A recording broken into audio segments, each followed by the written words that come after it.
Kiddushin Daf Kaf Hey Amud Bet, ownership, which is a הקדמה לקנינים. We're introducing the idea of kinyanim. When communism started and attacked the corruption that ownership of capital had caused, a lot of Jewish people were attracted to it because corruption had resulted from capitalism. But the answer shouldn't have been the destruction of capitalism or the destruction of ownership. Like all good things, a good thing that is misused and abused becomes corrupt. The idea of ownership in itself is both a rational idea, as we'll see, and it's a divine idea. It's rational and divine. That's why communism couldn't last, it couldn't survive, and the G-dly Israel at the time predicted it would collapse. Because it goes against the human mind, it's irrational, and ownership is also divine.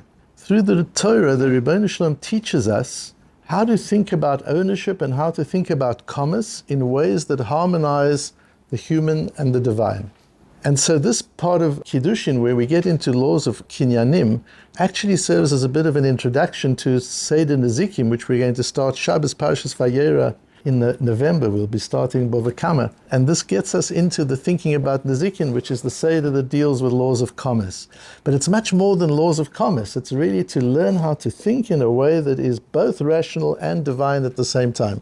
When we learn Moed and we learn Zroim and we learn Kodshim, we're really learning about the divine. It's hard to apply the rational mind to those Sidorim, but when you do Noshim and to a greater extent Nezikin, you really are combining the rational human mind with Kibiyachal, so to say, Hashem's mind himself.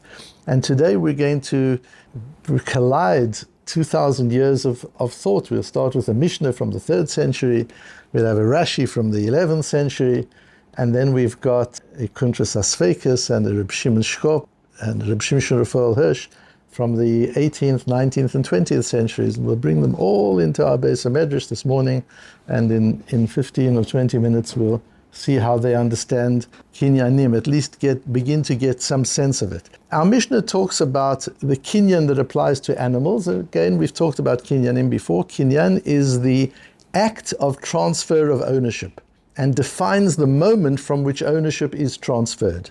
A behema gasa, our Mishnah says, cattle, what is the kinyan for cattle? Mesira, you hand over the reins from the seller to the buyer. Hadakah, if it's sheep or goats, bahagba, you lift the animal up. The Rabbi Meir and Rabbi Eliezer, the Chachomim say, behema daka nikneit bimshicha, the way you do a kinyan on a lamb or a goat is to pull it.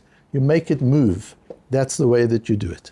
Rashi, this is a little Rashi on the Mishnah, which I believe is perhaps the most important Rashi in all the sugyas of kinyanim.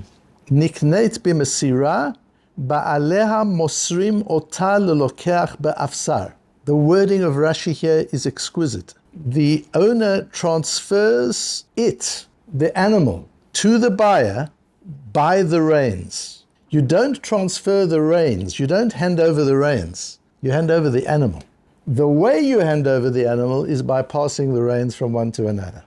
Very, very important, because Rashi is defining kinyanim here. Kinyan is the way that you are moser an object from a koneh to a lokeach. The way you transfer ownership from a buyer to a seller. So in this little Rashi that is so ignored, in this little Rashi is the yesod of kinyanim, is the foundation of all the principles of kinyanim that we're going to be busy with for months and months. And that idea is defined very beautifully by Reb Shimon Shkop. We're going to learn Reb Shimon Shkop quite deeply this morning. I've said to you before, Reb Shimon Shkop, a great Rosh Yeshiva, died just before the Second World War. He was my Rebbe's Rebbe. He innovated the Derech HaHigayon. The whole Telzer methodology of learning was Reb Shimon Shkop's innovation. And as I say, he was the Rebbe of my Rosh Yeshiva, and my father learned in Telsa. The Derech HaHigayon, Reb Shimon Shkop's way of learning, is something that I'm deeply embedded in. Reb Shimon Shkop wrote a sefer called Shiur, which is a sefer about, we've spoken about it before, that his sefer Shiur and the Ktsos HaChosh and Shev Shmeitzer were both sforim about how to live with certainty in a world of uncertainty, how to deal with sfeikot, using Rov and Chazakah and various other techniques that Halacha has to reach certain conclusions when your information is imperfect. That's really what Shiur is. My Rosh Yeshiva was an expert in Shiur. It's a big sefer and a wonderful, wonderful sefer. In that sefer in Shiur, Reb Shimon Shkop says, Gidrei hakinyanim hu l'hachalif u'lechadesh koach hashlita shel ha'adam al ha'chefetz. Important words, and you'll see the importance of that word shlita later on this morning. Gidrei hakinyanim, the definition of kinyanim is, just each of the shiurim in this Kiddushin, this is amazing. Each piece of Gemara I learn every morning, I just think to myself, this is just so foundational. We're just actually building the foundations of understanding the Torah in these sugyas. Gidrei hakinyanim hu l'chalif u'lechadesh, to transfer and renew, also important. Koach hashlita, it's a koach. The energy of shlita doesn't really mean ownership. Shlita really means mastery of. To master something, to have control over something. He doesn't say ba'alut, he says shlita. And he calls it a koach. There is a metaphysical force of ownership, of mastery over objects. Shel ha'adam, he doesn't say the mocher al ha'lokeach, of a human being. This is a law of humanity, al ha'chefetz, defining the relationship between humans and objects. That's what kinyanim is. Kinyanim are the metaphysical laws of the Torah that define the relationships between humans and objects. What a definition of kinyanim. Where do we find such a definition of kinyanim? This piece of Reb Shimon and elsewhere in Shiur Yosher is globally misunderstood. It's misunderstood by scholars and it's misunderstood by Talmidei Chachomim. The assumption is that what Reb Shimon says here is that the commercial laws of the Torah are not really Torah laws. They're laws of commerce that any society would have. The Torah laws starts after you've established the laws of commerce. Who owns what? Who owes what to who? That's laws of commerce, that's not the Torah. The Torah then tells you what to do about it. But there are no mitzvahs and aveiros in the laws of commerce as such. Now just skip the first paragraph and go down, I'll show you where you see that in the Reb Shimon and why it leads to this misunderstanding. V'dinei mamonot ein kein. It's not in dinei mamonot, in the little paragraph starting, uviur inyan zeh. In dinei mamonos it's different from laws of mitzvahs. The kodem shechal aleinu mitzvat Hashem l'shalem or lahashiv. Before the mitzvah applies to pay or to return an object, tzarich sheyukdam aleinu chiyuv mishpati. You've got to establish what the legal status is. And people understand that chiyuv mishpati to mean like a secular legal status. It's a rational legal status. What is the rational one? And he actually almost says that. Again, in the next paragraph, Ein anu danim klal al inyan shmirat eizo mitzvah, ela inyan mitziut lemi kanui adavar. We're looking at mitziut, fact. Who does it belong to? Use your common sense. This is not about mitzvahs and Torah. Who does it belong to? And considering laws, the legal system. Again, people think that means the general legal system. Who's supposed to have the chayfetz? Because it is logical according to law. That in a case like we have in Bava Metzia, if you exchange a donkey for a cow, and the cow has a calf, but you're not there at the time. You're on another farm exchanging the donkey, and simultaneous to the exchange of the donkey, the cow is also being exchanged. But you don't have a watch. You don't know exactly what time that exchange took place. Now you go to the other farm and you see the cow's had a baby. Did the cow have the baby before the exchange or after the exchange? He says it's logical. That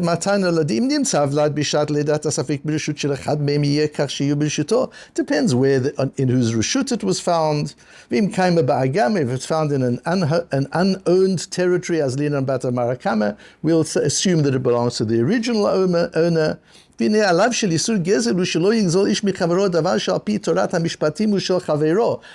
of Gezel only kicks in once the legal system has decided who owns what.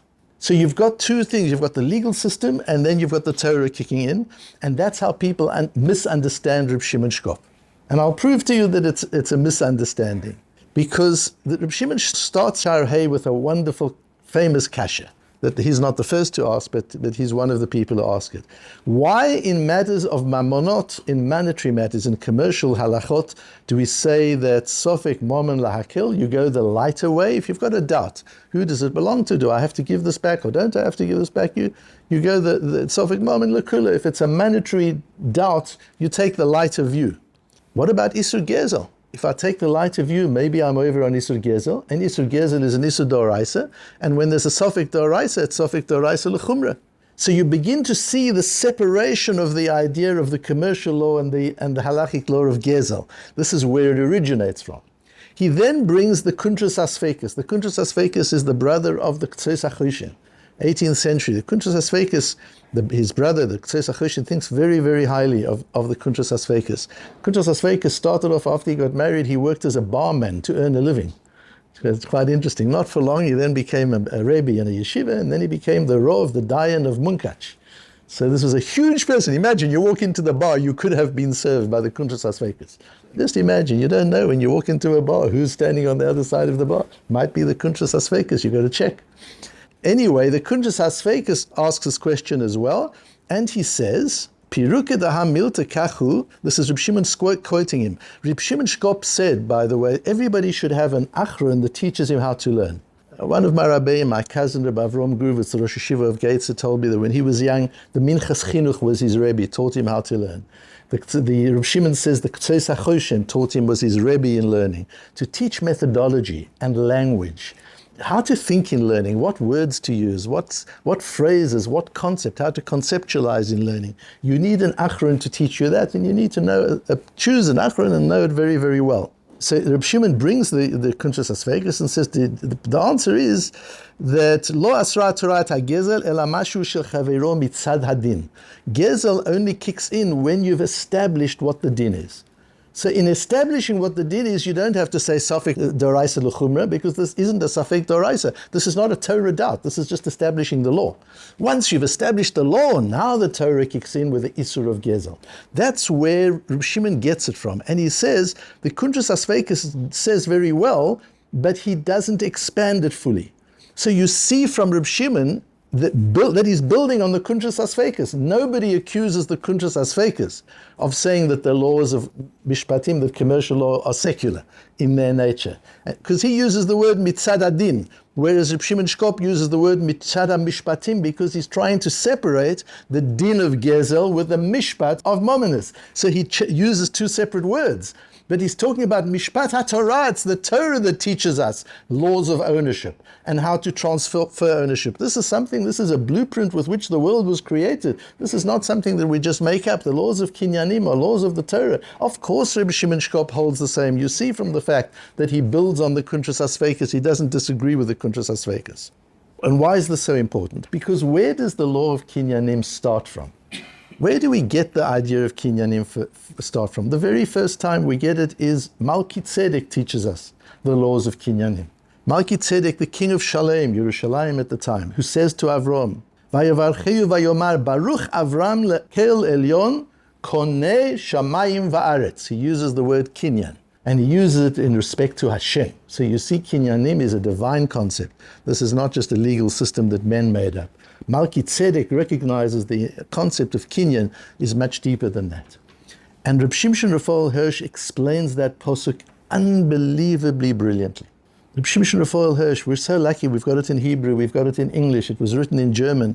When my father wanted to learn Reb Shimshon Raphael Hirsch, when he was in yeshiva, it was only available in German, so he studied German. For years, he studied German so that he could understand Reb Shimshon Raphael Hirsch in the original. He just finished studying German and he bought his first set of Reb Shimshon Raphael Hirsch and it came out in English. But that's how important it was to him to understand. Reb Shimshon Raphael Hirsch says, the idea of koneh hu musag shel mishpat, he uses the same word, at least in the Hebrew, but it's lo musag shel alimut. The idea of Kinyan is unbelievably sophisticated. Until that time, what Malki Tzedek is saying is, until that time, you owned something by possessing it. Possession was ownership. If you took something away from somebody else by force, it was yours. If it was in your house, it was yours. If it was on your property, it was yours. What is the idea of Kinyan? I can own a property in New York, although I'm living in Ra'anana. I can own a car in New York. I can own a goat in the Midwest of America or in Afghanistan. Ownership is not tied to control. The idea of separating ownership and control is something that Malki Tzedek teaches, that Hashem has ownership of the world. You gain ownership either by creating something or having created it by transferring it. So how did humanity get ownership in the world? Hashem created the world. Hashem was koneh shamayim va'aretz. That's what it is. He's koneh shamayim va'aretz. It's his. How do we get it? He has to transfer ownership.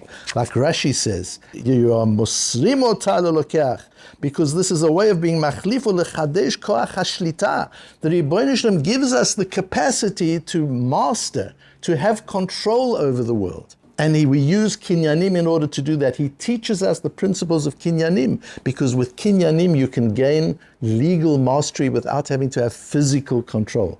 You don't have to grab it, you don't have to capture it, you don't have to conquer it. You can buy it, you can acquire it. That's the power of kesef. Ha'isha nikneit bekesef. It doesn't mean that you control the woman, that you dominate the woman, that you lock her up in your house. She's free. Ha'isha nikneit bekesef. You have mastery over the woman. And she's part of your life. She becomes part of you. To be koine, you can be koine Torah, you can be koine chokhmah, you can be koine midot tovot, you can be koine intangible things when you make something part of you. And you can make something part of you even if it's 1,000,000 miles away from you. That's what's so beautiful. You acquire your wife, so to say, you're invested in your wife. She can be 6,000 miles away, she's still your wife. You own a lamb, or you own a car, you own a building 6,000 miles away, it's still yours. Because that's the koach of mishpat. And with that koach, the koach of mishpat is not only a legal attachment, that the thing belongs to you. The koach of mishpat is also a spiritual attachment. As we learn when Yaakov comes to Beit El and he puts the stones by his head and then they become one stone, and Rashi says, everyone says, Alai yaniach tzadik et rosho. The stones are elevated by the fact that Yaakov makes a kinyan in them. When something becomes yours, the object changes. If you're a tzaddik, the object is elevated. If you're a rosha, the object is taken down. And the object influences you. You can have an object which corrupts you. A cell phone can corrupt a person, depending on how one uses it. It's just an object. A TV set in one's house, a computer can corrupt you. An object can corrupt. Even inanimate things can corrupt us, and they can elevate us. A chefza shel kedusha can elevate us. The way we use something can elevate us. Yaakov uses the stones and elevates the stones. The stones in turn elevate Yaakov and become a mizbeach afterwards. Our relationship with the world, with the objective world. What did we say? Reb Shimon Skop said, Geder hakinyanimu lahachlif ulechadesh koach hashlita. This is a metaphysical force that exists between ha'adam al ha'chefetz, humankind, and the world of objects. That's what we're going to learn together when we get to Seder Nezikin. We'll have some pages of it here in Kiddushin, and then in the laws of Nezikin, which we will start in Hashem in November.